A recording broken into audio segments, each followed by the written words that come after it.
Yo, YouTube, what's up with your boy, Sports and Fitness Rants? I'm back, guys. Click that like button. Subscribe to my channel. What's up, y'all? Welcome back, guys. Welcome back. Got another great video for you guys today. As usual, you guys know the deal on this channel. It's all about putting some respect on Michael Jordan, putting some respect on the 80s and the 90s, y'all.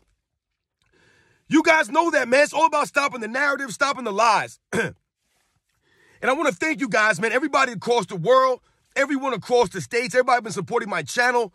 It means a lot to me, guys. I'm truly humbled by all the comments, by you guys watching my videos, you guys subscribing. I'm truly humbled by it all, guys. It means a lot to me, man. It really does. So thank you to everybody out there that's been supporting my channel. Thank you, guys, man. Much respect to all you guys, man. The real basketball fans.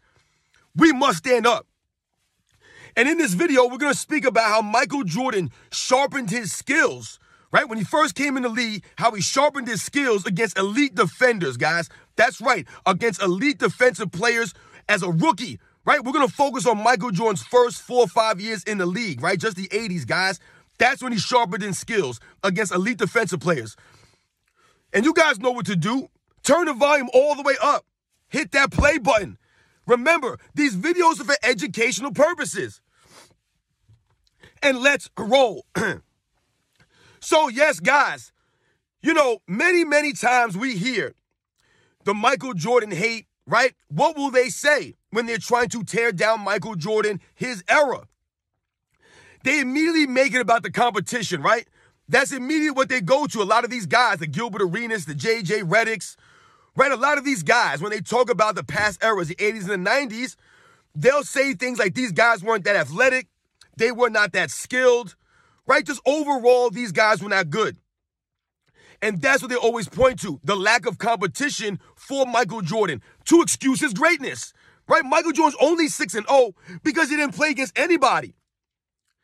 But on this channel, you guys know my stance.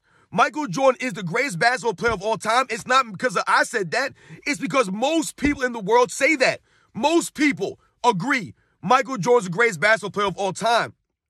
And one of the reasons why people feel that way is there's this idea, right, that we've always talked about, that Michael Jordan had no weaknesses in his game. He's really the only player in NBA's history where you can really say that he had zero weaknesses. He's really the only player, guys.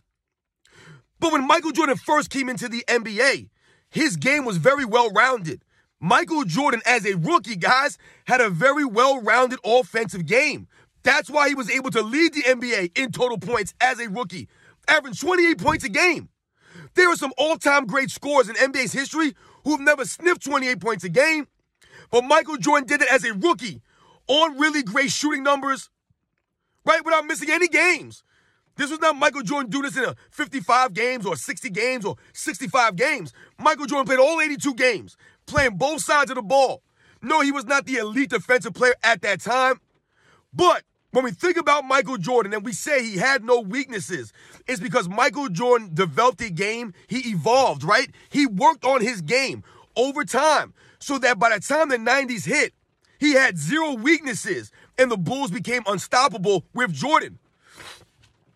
But in this video, we're going to focus on Michael Jordan's first 5 years in the league, right? 85, 86, 87, 88, and 89, the 80s, right? We're going to focus on that time frame.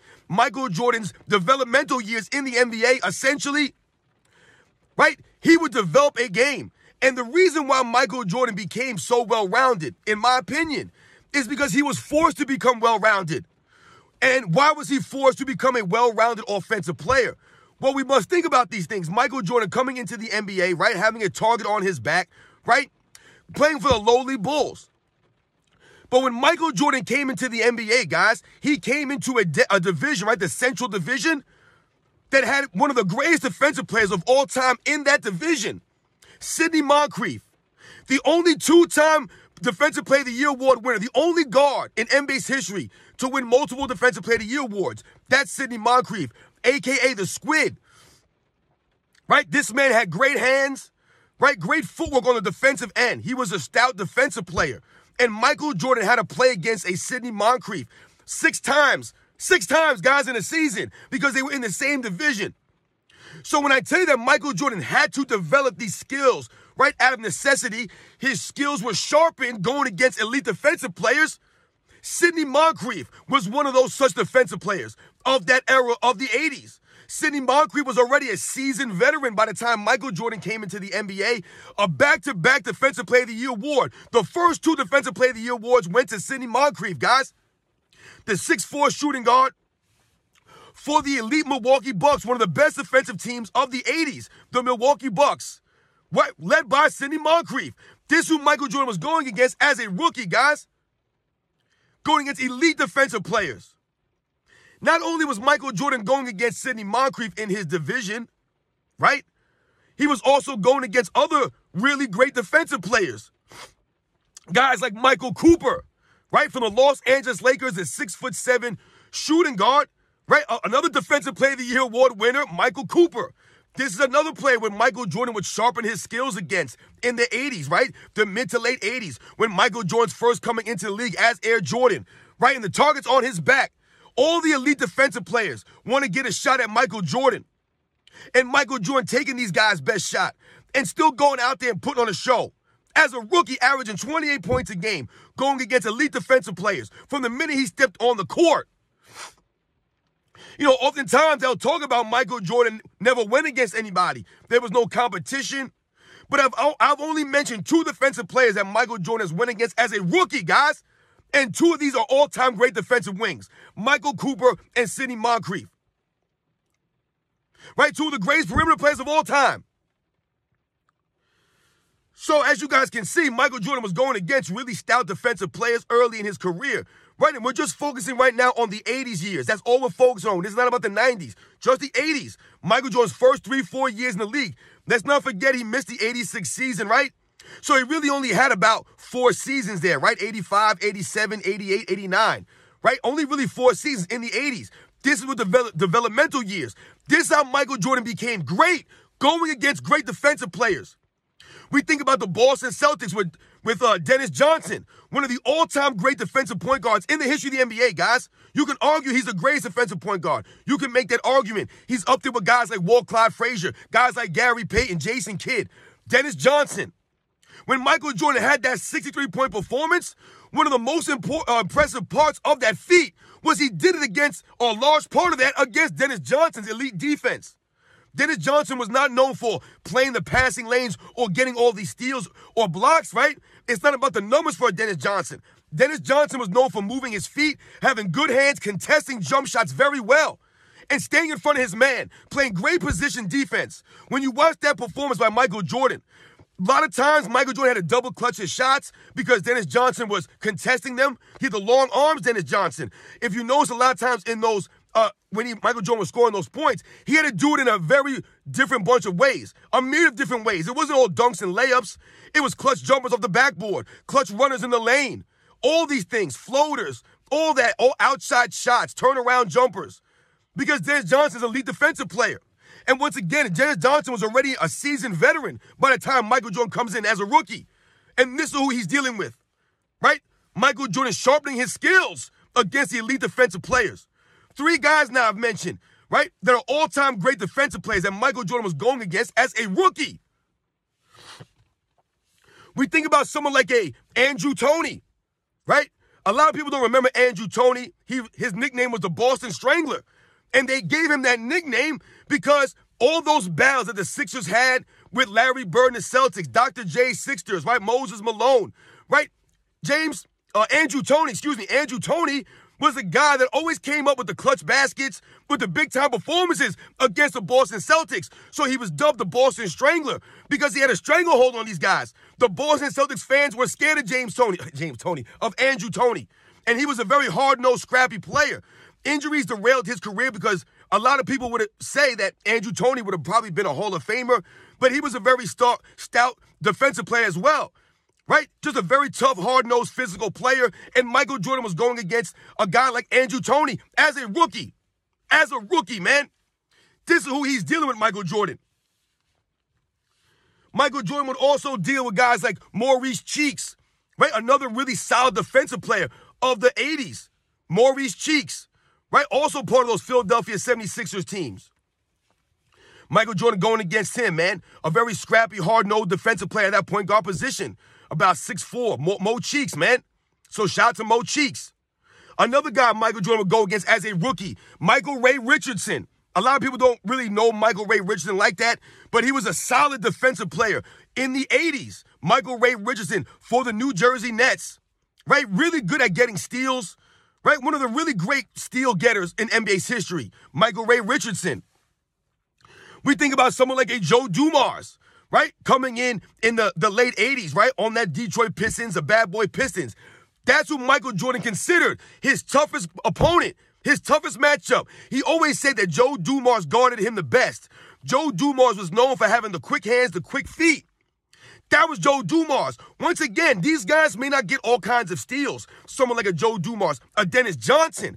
These guys were known for playing position basketball, staying in front of their man, right? Making you take tough shots, making you earn it. They made you earn it. Michael Jordan had to earn it against Joe Dumars.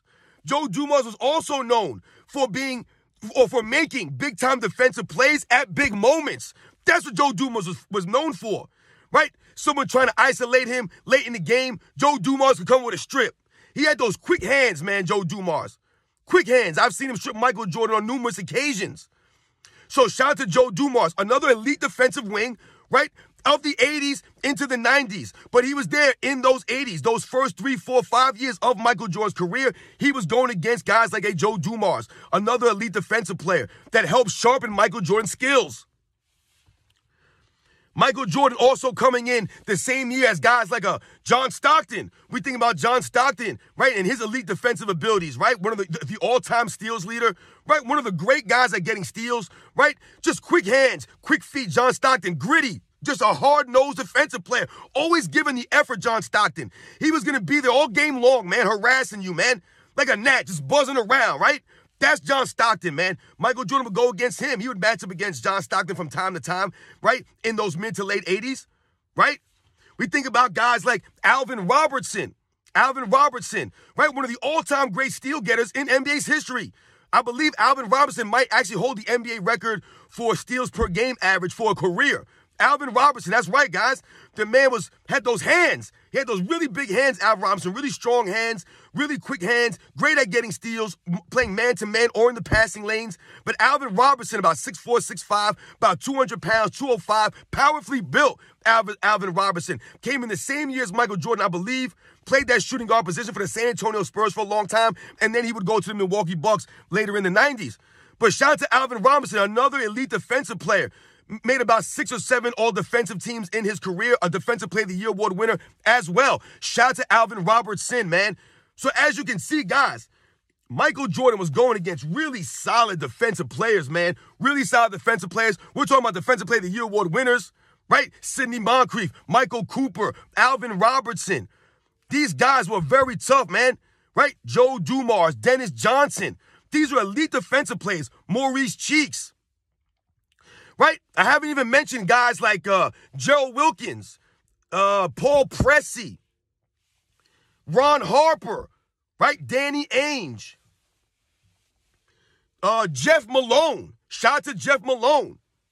So as you guys can see, man, Paul Pressey, right? 3 or 4-time all-defensive player, right? Just a solid, about 6'4", 205, was on that Milwaukee Bucks team with Sidney Moncrief. When Michael Jordan and the Chicago Bulls played the Milwaukee Bucks in the 85 playoffs in the first round, the Milwaukee Bucks were a 59-win team. I believe they were the number 2 seed. I believe they were the number 3 defensive team in the NBA that season because of guys like Jack Sikma and Sidney Moncrief and Paul Pressey.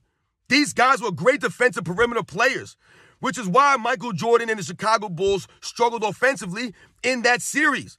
Right, that's the only playoff series that Michael Jordan did not lead both teams in scoring, right? Terry Cummins outscored Michael Jordan in that series by like 0.3 points or whatever it was.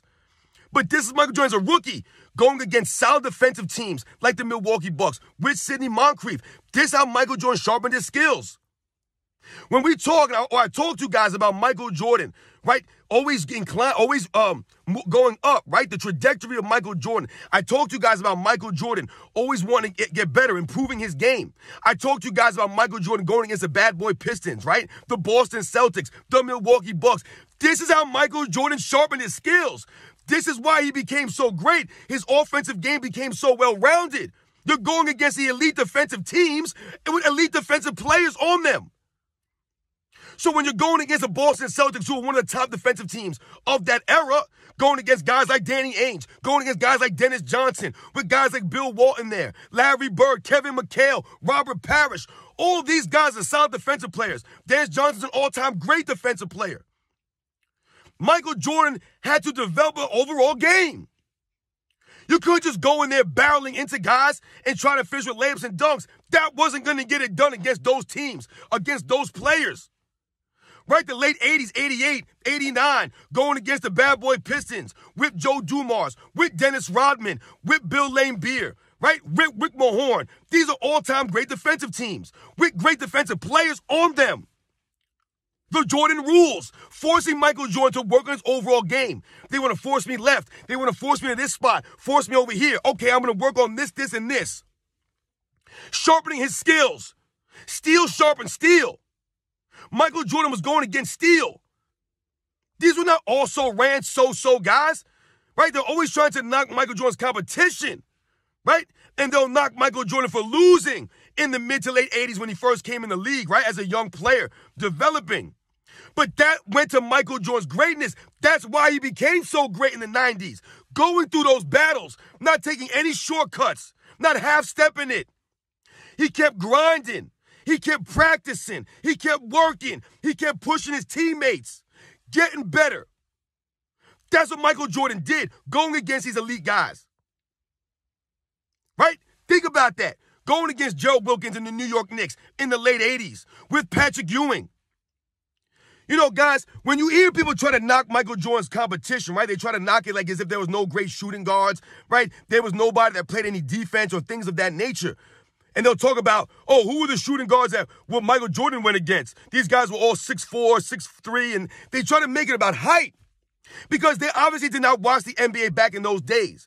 Because I've told you guys many times, you could not put bigger, taller, right, quote-unquote, bigger or taller defenders on Michael Jordan all game long. You couldn't do that because Michael Jordan would go right by these guys. People underestimate Michael Jordan's quick first step, which is why a lot of times Michael Jordan would be guarded by shorter guys. These guys had quicker feet. That's how NBA teams guarded Michael Jordan. Yes, they would switch and put bigger, taller guys on Michael Jordan, small forwards, right? Ron Harper was 6'6". Craig Elo was 6'6". Gerald Wilkins was 6'7". Michael Cooper was 6'7". Right? Not all these guys were 6'3" or 6'4". Yes, some of them were. But they had longer arms than guys that were that size, right? These are things that we must think about. A Dennis Johnson, right? We must think about these things, guys. The quick hands of these players and the quick feet is often why Michael Jordan was guarded by, quote-unquote, shorter players. If you put a 6'7" guy, a 6'8" guy on Michael Jordan, he'd blow right by them. They were standing still, guys. So they had to mix and match. They would double-team Michael Jordan, all these things. So that whole short guy guarding Michael Jordan narrative does not hold up. Doesn't hold up. Michael Jordan went against who was there. I told you he respected all the competition. It didn't matter the name on the back of the jersey. He was going to bring it. And these guys were going to bring it too. These guys were going to be tough. They were going to be hard-nosed. They weren't going to let some young kid come in the NBA and show them up, right? So they went at Michael Jordan. He had to earn it against these guys. That's how he sharpened his skills. That's how he became so great. His offensive game became so well-rounded. He ended up having no weaknesses in his game going against these guys. The Sidney Moncriefs, the Alvin Robertsons, the Michael Coopers, the Joe Dumars, the Dennis Johnsons, the Michael Ray Richardsons, the Maurice Cheeks. Going against these guys. The John Stocktons, right? The Paul Presseys, the Danny Ainges, the Jeff Malones. Shout out to Jeff Malone. Another guy that never gets mentioned, but used to give Michael Jordan fits. He was powerfully built, about 6'5", about 205, 210. He was a thick body, and he was a hard-nosed, scrappy defensive player. Shout out to Jeff Malone. But people don't talk about these guys. They just make it seem like there was no one in the league. And all we're focusing on now is just the 80s, y'all. We're not talking about the 90s. I'm talking about all the hard-nosed guys just in the 80s that Michael Jordan came as a young player developing his game. This is how he became so skilled, going against these elite defensive players. These are not also-rans. These are elite defensive guys, elite. And one more thing we must remember. I know this video's going kind of long, guys, but another thing we must remember, when you hear these guys hate on Michael Jordan, guys like Gilbert Arenas, J.J. Redick, and some of these other clowns, they talk about Michael Jordan's lack of competition, and these guys are short, they're guarding Michael Jordan, who is he going against, all this stuff, all that does is exposes them and not knowing how the basketball game was played back in those days. Because one thing we must remember, not only was Michael Jordan going against elite defensive players on the wing, all those guys I mentioned are wing defensive players, elite wings. But we must remember, the era that Michael Jordan came in, right, the mid to late 80s into the 90s, also had elite big men. So even if you beat your man on the outside, off the dribble, out of the triple threat position, whatever the case may be, you had to go down low and finish amongst the trees. If you went in there, you were going to pay the price. You might get a forearm to the nose, right, an elbow to the chest. You might get that. You might get knocked down really hard, just like Jeff Rulin knocked down Michael Jordan in his very first game in the NBA going against the Washington Bulls, guys. You guys remember that fall that Michael Jordan had? That was welcome to the NBA, rookie. Don't come in here with that soft stuff. This is how it's going to be. That was the NBA when Michael Jordan played, guys. So even if he got by his man on the outside, he had to deal with Patrick Ewing, right? He had to deal with the David Robinson or a Hakeem Olajuwon, right? A Mark Eaton, a Manute Ball. Right? Some of these elite guys down low. These big bodies. The enforcers, the Rick Mahorns, the Charles Oakleys. Right? Think about these players, the Bill Laimbeers. Michael Jordan had to deal with these guys. Any guard going into the paint back in them days, it wasn't just about beating your man off the dribble or getting past your man. Right? That was part of the reason why a lot of these guys developed mid-range game. So they didn't have to go in the paint and get beat up and knocked down. They can stop and pull up for a mid-range jumper if they beat their man off the dribble. That's something that Michael Jordan developed because you can't keep going in there and getting that punishment by these guys. You'll get hurt. And it didn't stop in the 80s. All the way into the 90s, Michael Jordan was going against elite big men. Dikembe Mutombo, Alonzo Mourning, Shaquille O'Neal. All these guys, man. Michael Jordan played against nobody. That's why Michael Jordan became so great, because he was going against great defensive players. You guys know the deal, man. Shout out to all those guys, man. Michael Jordan, early season, man. His early career, man. Those first 4 or 5 years in the NBA, man, the 80s, he was going against stout defensive players on stout defensive teams in a physical era. Just coming in, guys. Developing his game against this stuff, right? Sharpening his skills against the elite defensive players of the NBA, guys. I'll catch you guys on the next one.